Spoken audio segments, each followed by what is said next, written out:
All right, my beautiful people, we are back with another video. This, as you can see, this PowerPoint is actually by timeforwriting.com. And in this writing, or in this lecture, we're talking about organizing supporting details in paragraphs. All right. So what are supporting details? The supporting details are what help you give meaning to what you are trying, or almost like a definition to what you are arguing for or about. Okay, so it's like your examples, right? What you need for the first and foremost is a really good topic sentence. That's something that's catchy, like a hook, a topic sentence, and then you add supporting details to it. And what we're talking about today is these supporting details. Cool?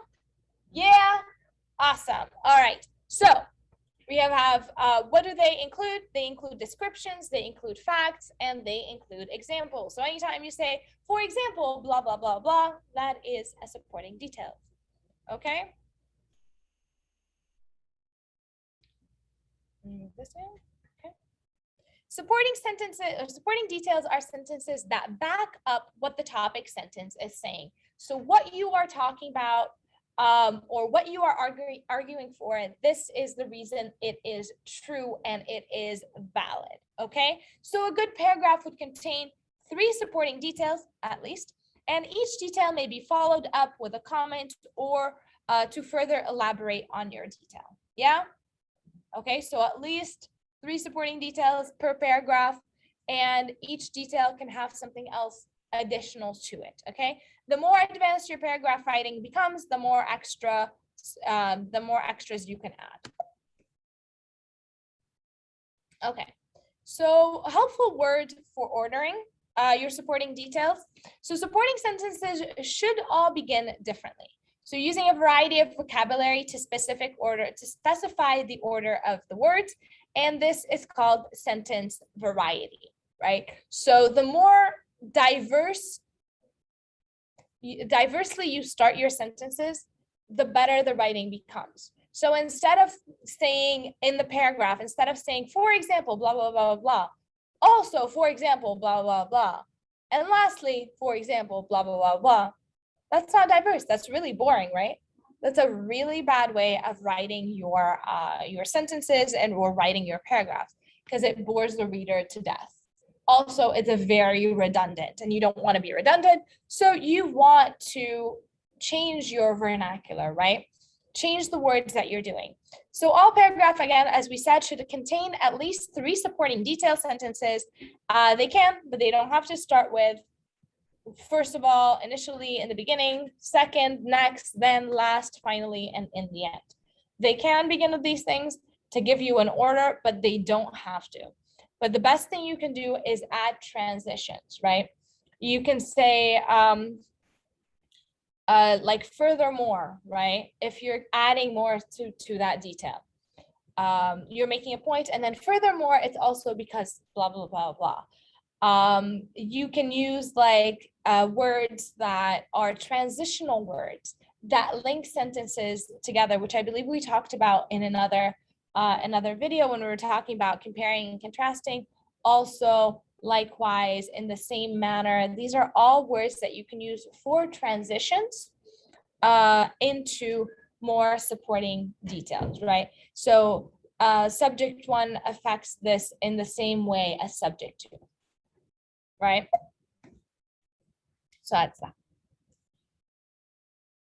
All right, so for example, my hometown is known for several amazing and natural features. That's the topic sentence, yeah? Now we need to argue why. Why is it known for several amazing and natural features? We're probably going to list those things, right? So supporting details would be first, Fort Lauderdale is noted for its beautiful beaches. Just west of town is the Florida Everglades, a unique national park. Third, stunning features in the natural coral reef located just off the coast. While we don't necessarily say second, or they don't necessarily say second in this paragraph, you know that the first fact is Fort Lauderdale's beautiful beaches, the second is Everglades, and the third is stunning features in the natural coral reefs, right? So you can see that progression. Cool? And that helps us order things. So even though not all 3 supporting details were numbered, all necessary ingredients were there. Examples, right? Example about a Fort Lauderdale, fact about the location, and description about the location. Yeah? Remember we said that they can contain examples, facts, or descriptions. In this case, they contained all of them. Fantastic stuff. All right, next we can have, what we want to do is we want to make sure that we are staying on topic. So the supporting detailed sentences should all refer back to the topic sentence. It's almost as if like there's like this jump. So if you have like a baseline, it goes up and then it goes down, then it goes up and then it goes down, right? It's almost like these arches that you're creating with your examples, then back to the main point. Does that make sense? Yeah, so they should always be related to the topic sentence. They should not contain any extra unnecessary information. That comes after. If you want to add more information, you can add that after you make your point, okay? And you can summarize the supporting detailed sentences with a conclusion. Like, these 3 landmarks are magnificent and make my hometown a famous place. Okay, so in English, when we're doing this, when we are writing a paragraph, we always go back to the topic sentence. Or if you're writing an essay, you always have a concluding paragraph that almost summarizes everything that you talked about. Okay, so you have an opening paragraph that states your thesis statement, it says your topic sentence, and then at the end, you almost repeat that same process. Does that make sense? Everyone's good? So these are all for reading and for writing.